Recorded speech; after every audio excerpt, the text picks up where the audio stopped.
اگر والدین سے حسن سلوک کیا جائے تو اس کا فائدہ کیا ہوگا؟ والدین سے حسن سلوک کے بہت سے فائدے ہیں. اس میں سب سے بڑی بات تو یہ کہ اس شخص کی عمر میں برکت ہوتی ہے، رزق میں اضافہ ہوتا ہے. نبی صلی اللہ علیہ وسلم نے فرمایا جس شخص کو یہ بات پسند ہو کہ اس کی عمر میں برکت ہو اور رزق میں اضافہ ہو جائے، اسے چاہیے کہ اپنے والدین کے ساتھ نیکی کرے اور ان کے ساتھ صلہ رحمی کیا کرے. پھر یہ کہ والدین کے ساتھ نیکی کرنا کبیرہ گناہوں کی معافی کا باعث ہے. ابن عباس کہتے ہیں کہ ایک شخص ان کے پاس آیا اور اس نے کہا میں نے ایک عورت کو نکاح کا پیغام دیا تو اس نے مجھ سے نکاح کرنے سے انکار کر دیا، اور ایک دوسرے آدمی نے پیغام دیا تو اس عورت نے اس سے نکاح کرنا پسند کر لیا. مجھے بڑی غیرت آئی تو میں نے اس عورت کو قتل کر دیا، تو کیا میرے لیے توبہ کی کوئی گنجائش ہے؟ تو ابن عباس نے کہا کیا تمہاری ماں زندہ ہے؟ اس شخص نے کہا نہیں. تو انہوں نے کہا جاؤ اللہ عز و جل سے توبہ کرو اور جس قدر ممکن ہو اس کا تقرب حاصل کرو. عطا بن یسار کہتے ہیں اس پر میں گیا اور میں نے ابن عباس سے پوچھا آپ نے اس سے یہ کیوں پوچھا تھا کہ تمہاری ماں زندہ ہے؟ انہوں نے کہا میں نہیں جانتا کہ ماں کے ساتھ نیک سلوک سے زیادہ اللہ سے قریب تر کرنے والا کوئی دوسرا عمل ہو سکتا ہے، کیونکہ ان الحسنات یذہبن السیئات، نیکیاں برائیوں کو مٹا دیتی ہیں. تو اگر انسان سے گناہ ہو جائے انسان ہونے کے ناطے، تو والدین کے ساتھ حسن سلوک جو ہے ان گناہوں کی معافی کا ذریعہ بھی ہے. پھر اسی طرح یہ ہے کہ والدین کے ساتھ نیکی کی وجہ سے مشکلات بھی دور ہوتی ہیں. وہ 3 لوگوں کا قصہ آتا ہے حدیث کی کتابوں میں جو ایک غار میں پھنس گئے تھے، تو اس میں سے ہر شخص نے اپنے نیک عمل کو وسیلہ بنا کر دعا کی، اور اس میں سے پہلا شخص جس نے اپنے نیک عمل کو وسیلہ بنایا اس نے کہا کہ اے اللہ میرے ماں باپ بہت ہی بوڑھے تھے، میں باہر لے جا کر اپنے مویشی چراتا تھا، پھر شام کو آتا تو ان کا دودھ نکالتا اور برتن میں پہلے اپنے والدین کو پیش کرتا، جب میرے والدین پی چکتے تو پھر بچوں کو اور اپنی بیوی کو پلاتا.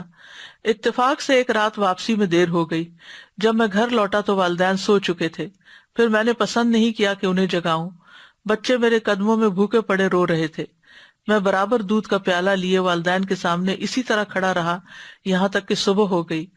اے اللہ اگر میں نے یہ کام تیرے نزدیک صرف تیرا چہرہ چاہنے کے لیے کیا تھا، یعنی اخلاص کے ساتھ، تو ہمارے لیے اس چٹان کو ہٹا کر اتنا راستہ تو بنا دے کہ ہم آسمان کو دیکھ سکیں.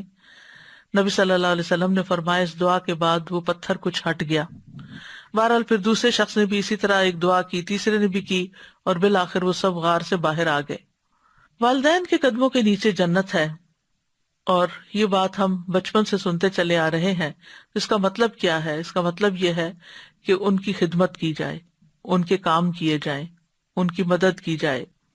پھر ایک اور روایت سے ہمیں پتہ چلتا ہے کہ والدین کے ساتھ حسن سلوک جنت میں داخلے کا باعث ہے.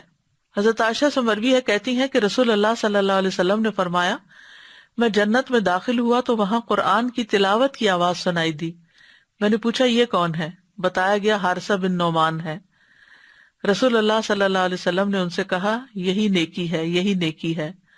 اور حارثہ بن نعمان اپنی والدہ کے ساتھ بہت زیادہ حسن سلوک کرنے والے تھے کہ اللہ تعالیٰ نے نبی صلی اللہ علیہ وسلم کو جنت میں انہیں دکھایا اور وہ جنت میں قرآن پڑھ رہے ہیں، یعنی کتنا بلند مقام ہے.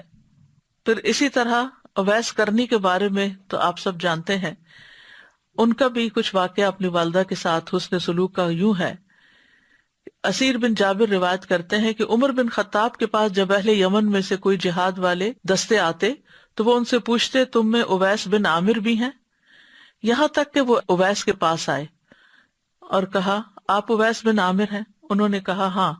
پوچھا کیا آپ مراد قبیلے سے ہیں؟ اس کے بعد قرن کی شاخ سے ہیں، اسی لیے قرنی کہا جاتا ہے نا ان کو. انہوں نے کہا ہاں. کہا کیا آپ کو برس کی بیماری تھی پھر ٹھیک ہو گئے؟ بس 1 درہم برابر جگہ رہ گئی؟ کہا ہاں. پوچھا آپ کی والدہ ہیں؟ کہا ہاں. عمر نے کہا میں نے رسول اللہ صلی اللہ علیہ وسلم کو فرماتے ہوئے سنا تمہارے پاس اہل یمن کے دستوں میں، یعنی کہ فوجیوں کے جو گروپس ہیں، ان کے ہمراہ اویس بن عامر آئے گا. وہ قبیلہ مراد پھر شاخ قرن سے ہوگا. اسے برس کی بیماری تھی جو 1 درہم جگہ چھوڑ کر ساری ٹھیک ہو گئی ہے. اس کی والدہ ہے، وہ اس کے ساتھ نیکی کرنے والا ہے. اگر وہ اللہ پر کسی کام کی قسم کھا لے تو وہ اسے پورا کر دے گا.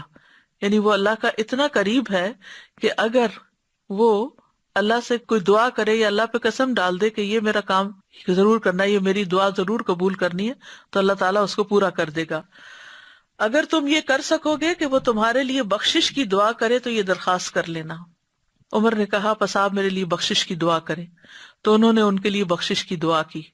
حالانکہ یہ اپنی والدہ کی خدمت کی وجہ سے نبی صلی اللہ علیہ وسلم کی خدمت میں حاضر نہیں ہو سکے تھے۔